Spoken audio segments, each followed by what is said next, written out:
What's up, Terabytes? I'm Tara with Tara Simon Studios. And I'm Coach Jeremy. And today we're going to talk about how to find a vocal coach. Yes, it's so important and so necessary. Yes. But there are some key tips that we got for you that'll help you find them. Yes, 3 in particular. So make sure you watch all the way to the end because one is just as important as the next. So the very first thing you need to pay attention to when you're trying to find a vocal coach, first things first. Make sure whoever you're considering walks the walk and does not just talk the talk. Okay, Yes. That means make sure that person Can sing. Hello. It sounds really like but there are actually a lot of coaches that can't necessarily sing, but have a lot of knowledge. So it's for us, we think it's really important for you to be able to sing and walk that walk. So absolutely, that's very important. And listen, we're not vocal snobs here, and neither of us are perfect vocalists. Okay, we're not saying be snobby and elitist and they had a flat note in that one video. Not. Look, we all have flat notes, but we are at our craft all the time, and we're not someone who just has old book knowledge of like maybe a master's or a college degree that's 10 years old, and we're still applying the old things which are antiquated and have been updated since, and they're still going off of the old. So it's kind of like getting stale. Stuck, So find someone that's up with it, that knows modern music, that is singing out, that is doing what you want to do. They're walking the walk and talking the talk. Super important, okay? That's tip number 1. Tip number 2, make sure that they have social proof. So what does that mean? It means that when you look on their webpage or when you investigate them or do your research, that the people that they work with have improved or that they are doing things that you want to do, not just if there's no social proof or anything like that, that's when you have to start wondering, is this someone that I want to invest my time and money into? So. And let's just try to say that maybe they should have a website to begin with. Sometimes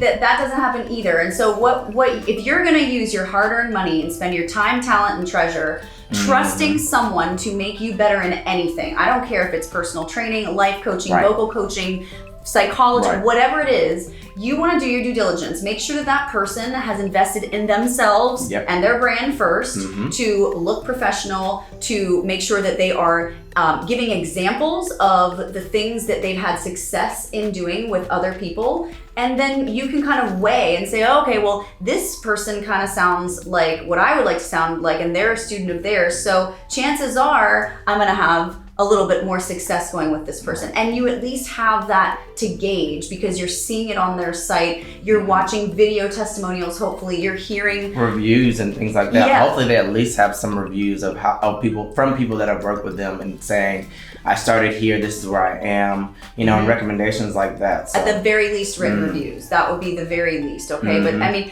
they don't have to have celebrity clients like we do. That's okay. But if they have people, anybody, as long as you see there's good technique and good singing going on and you can hear that, then great. If you have before and afters, even better, or like a day in the life of a lesson, so that's awesome. The more transparent a coach is further proof to me that they're legit, because they don't have any smoke screens to hide. They're like giving you their best, they're professional, they're full of integrity, they're working under excellence, and they're happy to show that, okay? And you should easily see that if you're looking into them. So that's tip number 2.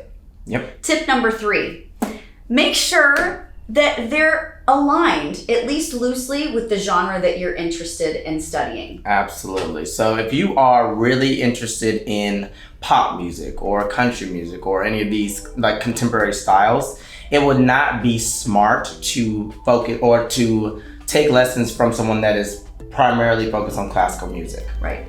Yeah, totally. Because here's the thing.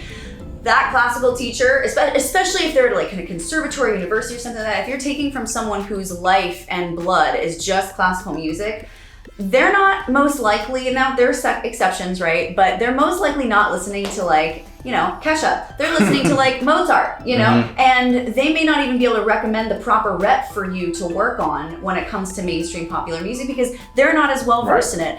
Ask them anything about classical music and they're rock stars at it, but that's not your heart's desire. And so you really want to find someone that aligns, at least loosely. They don't have to be a pop or a rock star themselves, but they at least have an understanding of it and how to approach teaching it. And social proof, going back, of teaching others that as well.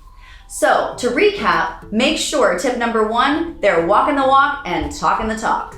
Tip number 2, social proof. Make sure you can see the work that they've done with their previous students. Absolutely. And tip number 3, make sure that there is continuity of genre, at least loosely, that you want them to align somewhat, that you want them to be able to relate to what makes your blood pump and your heart beat faster as far as the kind of music that you want to study and perfect your craft in, okay? So if you find someone, it does not have to be us, but we would be happy to help you too, but we get a lot of this, like how do we even know? Like a lot of students come to us and they're like, oh my gosh, if I'd have found you sooner, I wouldn't have wasted all this time and money and not gotten anymore, or I wouldn't have this damage to my voice because I was trying to fit a square peg into a round hole with another vocal coach.